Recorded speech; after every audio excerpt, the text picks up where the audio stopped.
మహేష్ బాబు, శ్రీకాంత్ అడ్డాల దర్శకత్వంలో నటిస్తున్న చిత్రం బ్రహ్మోత్సవం ఈ నెల 20న రిలీజ్ చేయడానికి శరవేగంగా కార్యక్రమాలు పూర్తి చేయనున్నారు. ఇక ఈ సంవత్సరం ప్రథమార్థం ముగిసిపోబోతోంది. కానీ ఇప్పటి వరకు తెలుగు ఫిలిం ఇండస్ట్రీకి బ్లాక్ బస్టర్ మాత్రం రాలేదు. దాంతో ఆ లోటుని మహేష్ బ్రహ్మోత్సవం చిత్రంలో పూడ్చుతాడు అని అంటున్నారు విశ్లేషకులు. సకుటుంబ పరివార చిత్రం కావడం, మహేష్కు ఉన్న క్రేజ్, శ్రీకాంత్ అడ్డాల కథాకథనాలు, మిక్కీ జీ మేయర్ సంగీతం, పీవీపీ నిర్మాణ విలువలు వెరసి ఈ సంవత్సరానికి భీభత్సమైన బ్లాక్ బస్టర్ అవుతుందని నమ్ముతున్నారు. ఇక మహేష్ ఫ్యాన్స్ అయితే అప్పుడే పండుగ చేసుకుంటున్నారు. ఎందుకంటే ఈ సినిమా పెద్ద హిట్ అవడం ఖాయమనే ధీమాలో ఉన్నారు.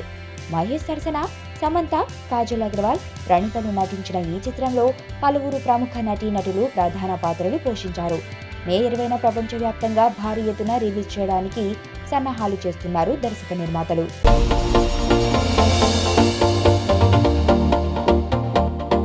ఇక్కడున్న రంగులన్నీ నీలోనే ఉన్నాయి. నలుగురిలోకి వచ్చి చూడొచ్చు కదా.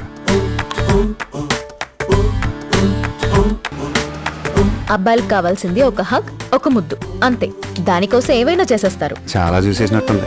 దూరం నుంచి చూడడం కంటే దగ్గర నుంచి చూడడం ఇంకా బాగుంటుందని వచ్చేసా. బాగున్నావు.